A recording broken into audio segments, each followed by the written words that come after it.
Mula noon ay muling napalapit sina Romnick at Harleen sa isa't isa. Nagsumikap si Romnick na muling manumbalik ang matamis nilang pag-iibigan. Subalit na natiling may takot at kaba sa dibdib si Harleen dahil alam niyang hindi si Romnick ang ama ng kanyang anak at dahil ayaw na niyang muling masaktan ang kanyang puso.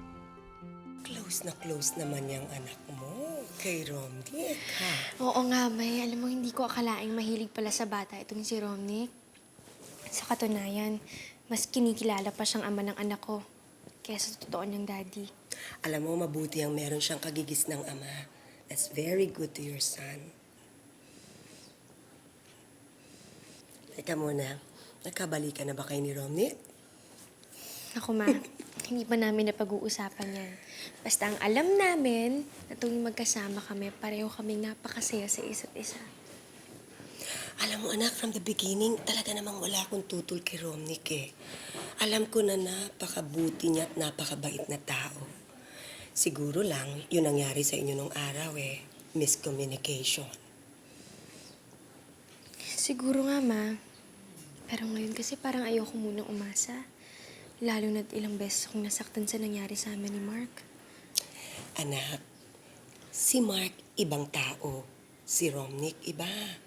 Alam mo dito sa mundo, mayroong mga pinapanganak na para bang kakambal ng kaluluwa natin. Yung tinatawag na soulmate. Diba alam mo yan? And I think si Romnick, soulmate mo. Talaga, Ma? Kung siya talaga ang soulmate ko, meron pa akong hinihintay na isa pang sign. Oh, ano pa? Kung sino man ang lalaking magbibigay sa akin ng puting bulaklak, siya na siguro ang makakasama ko habang buhay.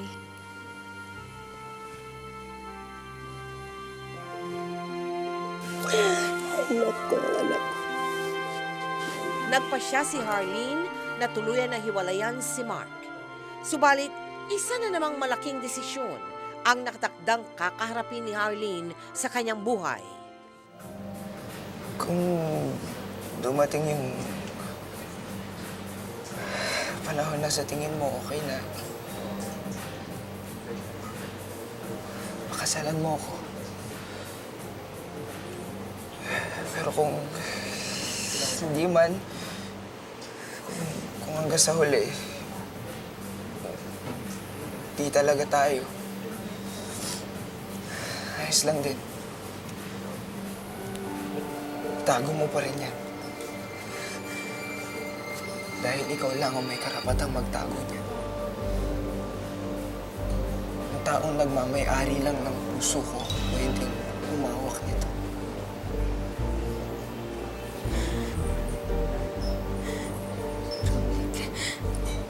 Hindi ko alam. Ewan ko. Naguguluhan ako. Huwag kang mag-alala.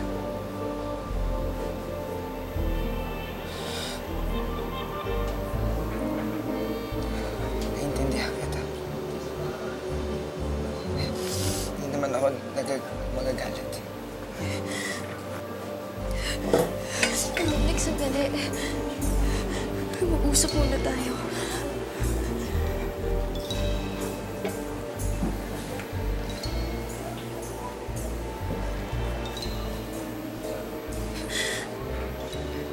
Buong buhay ko,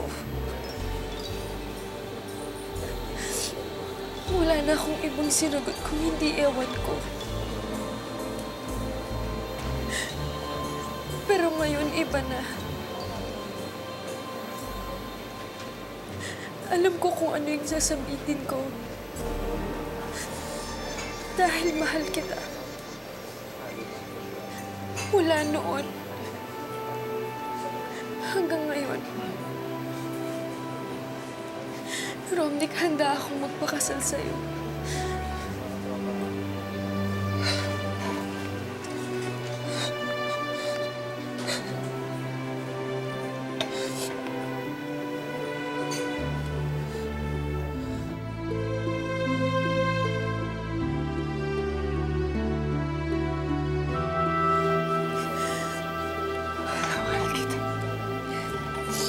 Mahal na mahal din kita.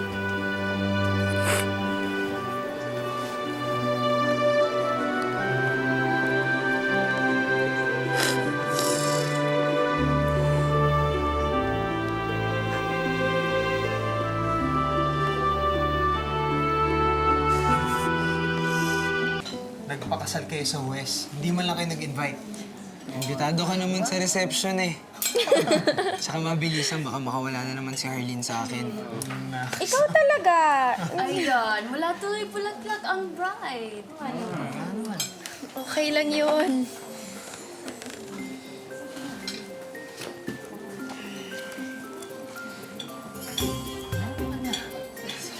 Anong ginagawa mo?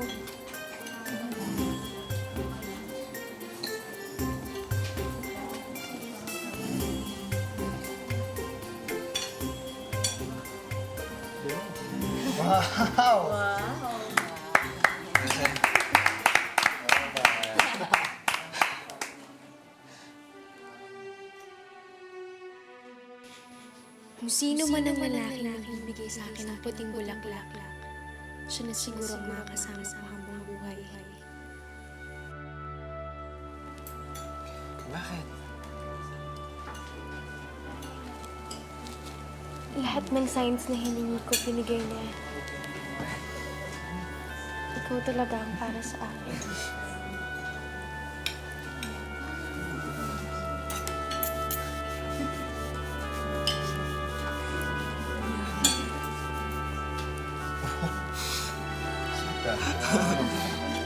Ingit naman. Kasal na kayo? Sir, patawarin niyo po kami, sir, kasi biglaan din naman yung pagpapakasal namin sa West, kaya hindi namin kayo nasabihan kaagad.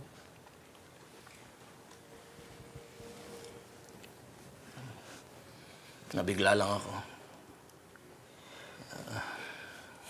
Alam mo, Romnick,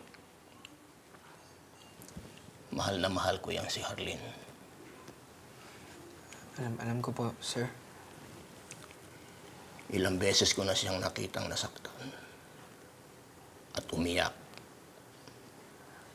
At tuwing umiiyak yan, nagdurugo ang puso ko. Pangako po, hindi ko po siya papaluhain, sir.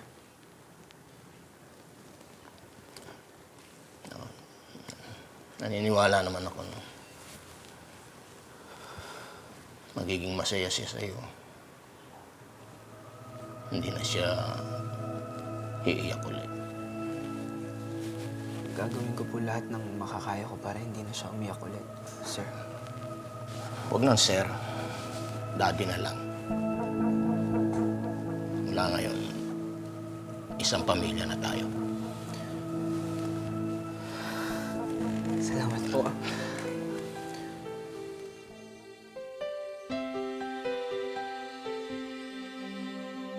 Di magwawakas hanggang sa dulo ng mundo.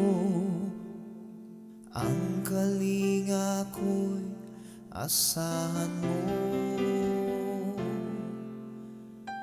Kahit pa anong landas ay tatahakin ko, upang tayo'y di magkalayo.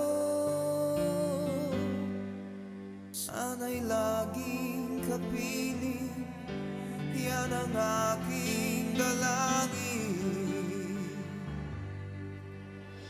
Magpakailanman, hindi magbabago ang sinisigaw nitong aking puso. Magpakailanman, magpakailanman.